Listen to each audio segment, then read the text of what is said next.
Today, I want to discuss a very hot topic, especially in my Girl Fix Your Thyroid Facebook group that I see all the time. And I also hear it directly from you when I'm talking to you guys on the phone, whether you're my patient or you're thinking about being my patient, this question gets brought up.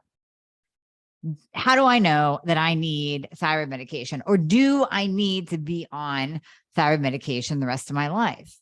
And then I also hear, you know what? I'm feeling worse. I started thyroid medication that my doctor gave me and I feel worse. So I don't really think I need to be on it. I'm just going to stop it because I'm feeling like garbage anyways. So let's really break this down. First of all, the big answer I give everyone is maybe. We don't know whether you are going to have to be on thyroid medication based on your symptoms. And we don't know whether you'll have to be on it for life. It's very individualized for each person. So number one, we have to look at what are your labs and do you have Hashimoto's? So scenario number one will be you come to me, you have Hashimoto antibodies, you have had Hashimoto's for quite some time, meaning the destruction of your thyroid gland has been going on for quite some time. Maybe you can date it back and you say, oh, easily 10 years, 20 years, I've dealt with this. I've had symptoms that date back, long before I first had my kid, 20 years ago, 25 years ago, 30 years ago. In that case, Hashimoto's has been going on for a while, and that destruction of your thyroid gland has been going on for a while. That means that your thyroid gland, there's no way in hell that it's going to produce the proper amounts of T4 and T3 that it once did prior to you having Hashimoto's. There's no possible way. So the thyroid gland, and I always give this analogy, if I came to your house on a daily basis and I beat you with a baseball bat, promise not going to do that, but just scenario wise, would you be an effective worker? Would you be good at your job? Would you be a good parent? Would you be a good friend? Would you be a good husband or wife? No. You just wouldn't quite be up to par because you would be beat up. So your production would go down. Same as the thyroid gland. The production of T4 and T3 from that beaten up thyroid gland has gone down over the years. And it just simply is the case that you will need thyroid hormone replacement ongoing, because you're replacing those hormones that are no longer being properly made by your thyroid. I also give this analogy for the folks that say, well, I don't want to be on a medication the rest of my life. Well, two things. Number one, you have to think of thyroid medication as thyroid hormone replacement therapy. The medications that I put under that category are your Band-Aids, your statins, your blood pressure medication, the antidepressants. Those all fall under the quote unquote medication category. Over here, we have vital hormones for life. And thyroid hormones, T4 and T3 are in that category of vital hormones for life. In addition to your sex hormones, estradiol, progesterone, testosterone. Insulin is a vital hormone for life. Now, here's the story I always give to those who say, I don't want to be on a medication. First of all, we categorize them into their proper categories. And secondly, I say, well, if you, or let's say your child was type 1 diabetic and you or your child required insulin. Insulin is a hormone, but it is a medication. Would you say, oh, no, because I don't want to be on medication the rest of my life. I don't want my child to be on medication the rest of his or her life. No, you wouldn't say that, because without insulin, you'll die flat out.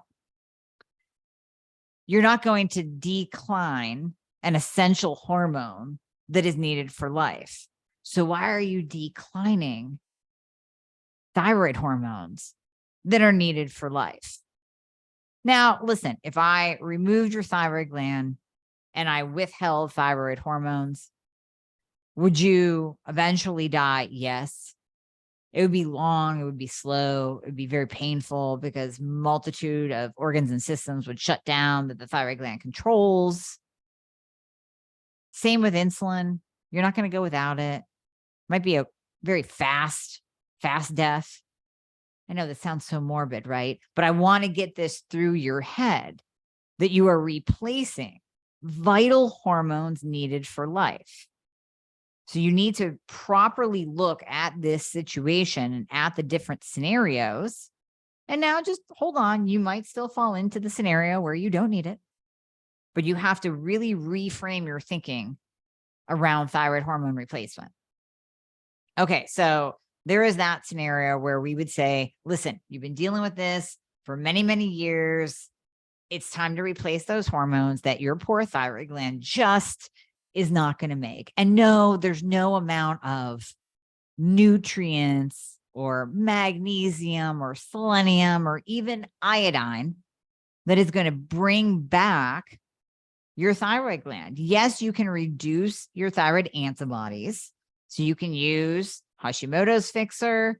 You can use low-dose naltrexone. You can go on a gluten-free diet. You can use those things to reduce your antibodies, but the destruction has already occurred. And we can actually see this on an ultrasound. We can see how your thyroid gland has shrunk. We can see the jagged edges. We can actually see your thyroid gland in a lesser quality shape. So it's just not going to produce T4 and T3 like it once used to. Okay, scenario number 2 would be you had your thyroid gland removed, or you had a partial thyroidectomy, or you had radioactive iodine. It is vital that you are on thyroid hormone replacement. I mean, very similar to what we just talked about a long, slow death, right? So that is applicable here. It is vital that you are on the right thyroid medication as well. So I don't want to ever hear from any of you that you are on T4 only and you had a thyroidectomy, radioactive iodine, or a partial thyroidectomy. If you are, I want you to book a discovery call, book an application call, and come work with me and work with my team so we can actually do the right things for you and get you optimized, because that's what you need. Because you are currently with a doctor who knows jack shit about the thyroid. I'm just calling it like I see it. T4 only and a thyroidectomy makes zero sense. And I have said this before, and I will say it again because it never hurts to be repeated. If we take out the gland that once produced T4 and T3, and we take out the gland that is one of the main conversion glands of T4 to T3, and then we give you T4, does that even make sense? Does that sentence even make sense in your world? Absolutely not. And it shouldn't make sense to a medical doctor. And yet it does. So if you are in one of those camps, yes, we have to replace your thyroid hormone, but we have to do it the correct way. And that is going to be a combination of T4 and T3 in whatever combination works for you and is proper for you and your body. There's no one size fits all. I get asked all the time, what's an average dose of T3? There's no average. There's no average. We have to find what combination of thyroid medication, thyroid hormone replacement works for you. And that's what we have to implement. I'm going to give you one more stat before I jump off this particular topic, this scenario. And I said this in a previous podcast. And I'm going to tag onto it. So one stat is 2% only 2% of the population of those with hypothyroidism does well, gets optimized, and reduces their symptoms on T4 only. 98% of those with hypothyroidism or Hashimoto's do very well, get optimized, and reduce their symptoms on a combination of T4 and T3. Now, does that stat cross over to thyroidectomy patients, to those without a thyroid gland? So RAI or thyroidectomy? I don't think so. I'm going to drop it down to 0. So in thyroidectomy, partial thyroidectomy, or RAI, and it could be argued that partial thyroidectomy, you're still producing some. Okay, I like to put you guys in this camp. But if we want to be really, really statistically significant. We can take that out. We can only look at those individuals that have no thyroid gland whatsoever, total thyroidectomy or radioactive iodine. We can say 0% of those patients are going to get optimized, feel well, and reduce their symptoms on T4 only. Whereas 100%, if done correctly in the right amounts, will feel well, get optimized, and reduce their symptoms on T4 and T3. So you can see the importance of thyroid medication there. Now we're moving on to those, maybe you were just diagnosed. And I've had a couple of these scenarios walk through my door. I've worked with a couple of these patients where they were in tune with their body enough. Obviously, listening to my podcast, we have a ton of information out there nowadays, as opposed to 10, 15, 20 years ago. So now these younger or even, 30s, 40-year-old women, especially guys, we'll give you some love too, but especially women that are now getting diagnosed have so many more resources at their fingertips that we have a better chance at catching things early and preventing that 10, 20, 30 years of 10, 20 or 30 years of destruction of the thyroid gland and 10, 20, 30 years of suffering while being told that they're normal and everything is fine and given the wrong medication. So in those early stages where maybe we're just starting to see the Hashimoto antibodies appear, or maybe they're not even there at all, and we're just starting to see those thyroid numbers move a little bit. What do I mean by that? TSH still might be below a 2. Free T3 is coming in at like a 3.1. It's almost there. Free T3 looks pretty decent. Don't really care so much about it. Free T4, don't really care so much about that. But free T4 looks good. We're really paying attention to the free T3. We look at the reverse. That's an 11, not screaming anything. And the patient is just starting to have symptoms, just starting. Can we do something to keep her off thyroid medication at that particular point of time? Yes. Yes, we can. So if there's antibodies present, we can start something like Hashimoto's fixer. We can put her on a gluten-free diet. We can support her immune system, making sure that vitamin D levels are adequate for immunity, adding in iodine to really support proper thyroid function and to support immunity. So we can do that right in the beginning. Maybe we do add in a little bit of T2. We add in thyroid fixer just because she's just starting. She's like, I'm just starting with a little bit of weight gain. It's not horrible. I'll put on probably 5, 10 pounds. I know I need to change my diet up just to, get those off. But now we can add in a little bit of T2. We can add in Hashimoto's fixer. We can support with vitamin D, support with iodine, go gluten-free, check hormones. So we can check all of the sex hormones and especially looking at testosterone because that's very autoimmune protective. Then we can look at insulin and make sure she's not insulin resistant, which also is a marker of inflammation. High insulin is going to create inflammation. That's going to affect the thyroid. We're going to look at her estrogen, make sure she's not estrogen dominant, that could be affecting the thyroid. We're going to make sure she's not on birth control because that will tank the thyroid. So we can look at all these other factors and all these other numbers. And if we check the box and make sure everything is optimal, just doing little interventions, no medical interventions, just supplemental, lifestyle, nutritional, then yes, it's entirely possible we can keep that person off of thyroid medication for now. And we're just going to keep monitoring it.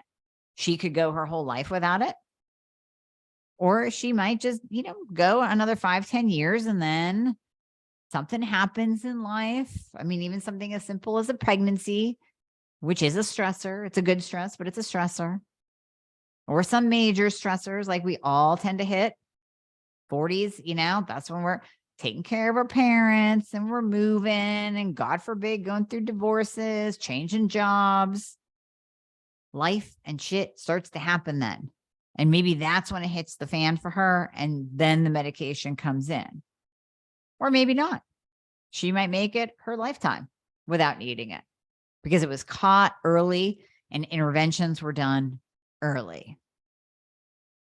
But if you're in one of those camps that things they haven't been caught that early, and you're really, really down a rabbit hole suffering with symptoms, and nobody has helped you, and you're not on the right medication, then that's where it has to come in. Now, I do want to address one of the questions that I mentioned in the beginning that I do hear quite often. Do I even need this medication? It's not even working. It's making me feel worse. Well, whenever I hear that, it usually is one of these scenarios. And you can tell me if this describes you, if you're one of those people that say they get worse on thyroid medication. Number one, you're on T4 only. You're in that grouping of people, and we already know, because you're not in the 2%, or you wouldn't be asking. You wouldn't be feeling worse. T4 only is not cutting it. You're in that 98% of all of us that, hey, T4 only doesn't work. You're going to need a combination of T4 and T3. So you're already on T4 only. You're getting worse. It's not working because that in and of itself as a monotherapy doesn't work anyways. Number two, you're on T4 only and nobody's checking your reverse T3. And they keep adding more and more and more. And your dose keeps going up, up, up.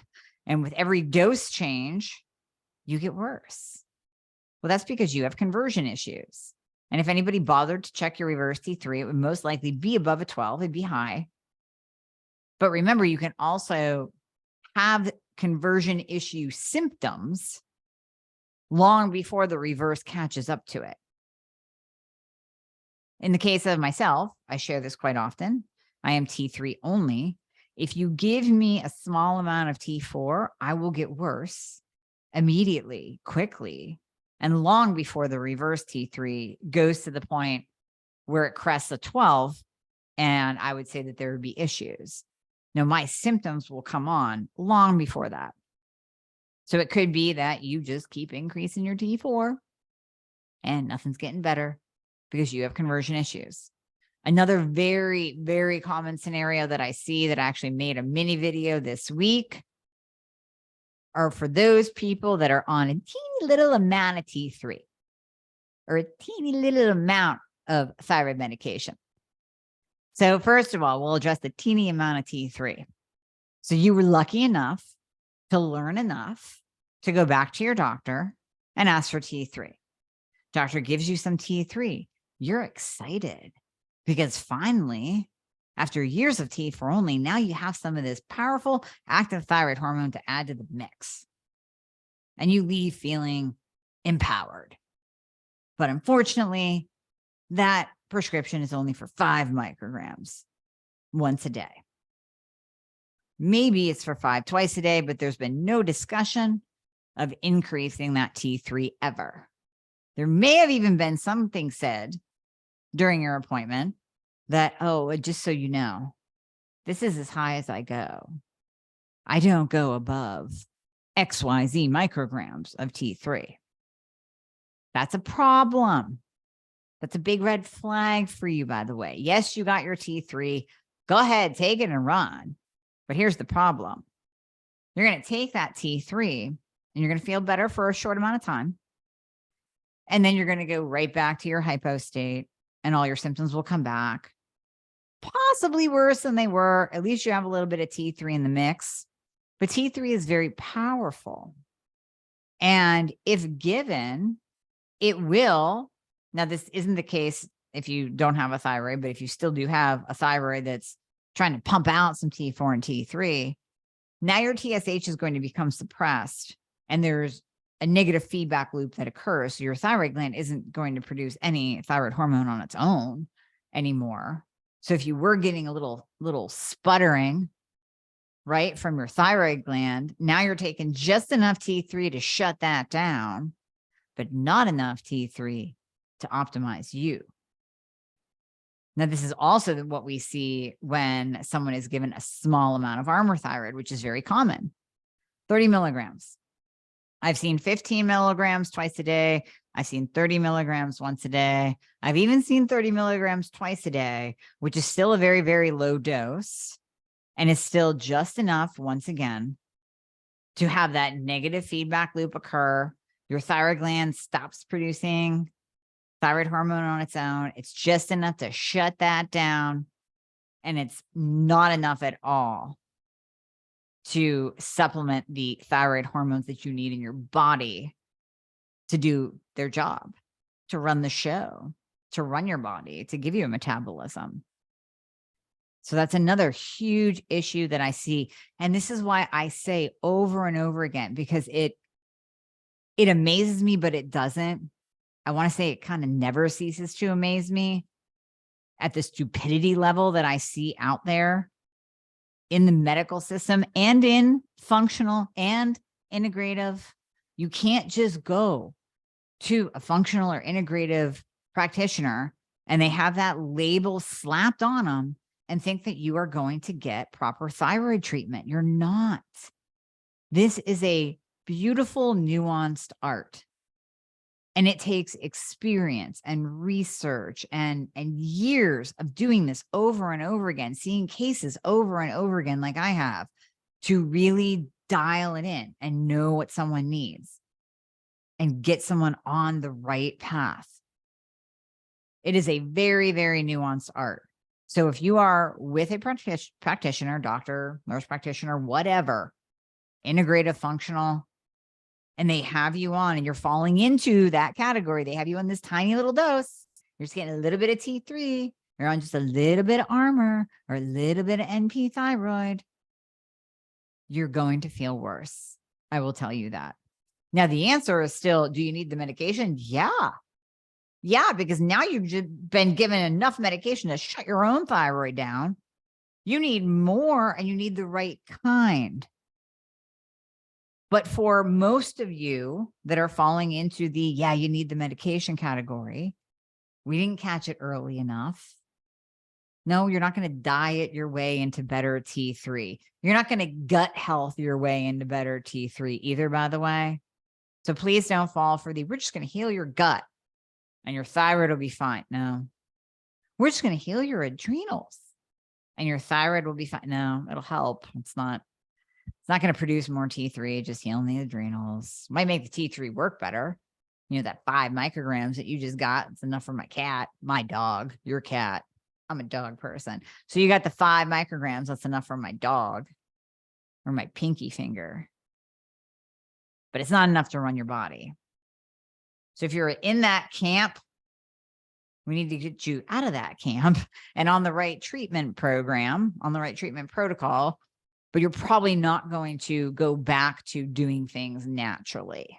You're probably going to need thyroid hormone replacement therapy, which there's nothing wrong with whatsoever, because you are taking and replacing thyroid hormones that are no longer being properly made by your body. And I guarantee you, whether you ask me directly, if you ask any member that is optimized in the Girl Fix Your Thyroid group, they will tell you that you would have to pry their thyroid hormone replacement out of their dead cold hands. There is no amount of convincing that you could ever do to get that person off of their thyroid hormone replacement therapy, nor do they ever want to. Nor do they ever want to. Now, are there cases where you might be able to reduce your dose? Sure, absolutely. There are times when we do use iodine and someone can reduce their total dosage of thyroid hormone replacement, no matter what that is. Whether it's bringing down the T4, whether it's bringing down both the T4 and T3, whether it's bringing down the NDT. I don't really consider that a goal. My goal is not to have you on the lowest dose possible. My goal is to have you on the dose that's going to optimize you. But there are cases where we can reduce the dose. When we start diving into the thyroid bioregulators, then you will see that that can actually come in. These bioregulators can come in and balance the thyroid gland. If you want to read a little bit more, you can go directly to my store, go to fixersubs.com, and you'll see Thyrogen. That Thyrogen is what Phil Mikens and I are going to dive into in the next couple of weeks, and all bioregulators, really. And you will see the description, which is very, very fascinating, regarding bioregulators regulating the thyroid gland. So whether you are hyper or hypo, it brings it into homeostasis, kind of like an adaptogen, but on a much deeper level, because we're actually affecting gene expression with bioregulators. In that case, when something else is added, then yes, you might find that you need to reduce your dose of thyroid medication. I'm sure there's a story out there of someone coming off of their thyroid medication and feeling fine. But most of the time when someone comes off, they go back on eventually because the symptoms come back. But maybe you have to only go on a tiny little bit. All right, folks, I hope this answers a multitude of questions regarding thyroid medication, thyroid hormone replacement therapy, whether you need it, when you don't need it, and why it might be making you feel worse. It's not a bad thing. You just need an adjustment. It should not make you feel worse. You just need an adjustment. And if it does make you feel worse, you need a big adjustment, because you should be feeling better and be getting optimized as you step through this journey of optimizing your thyroid and getting proper treatment.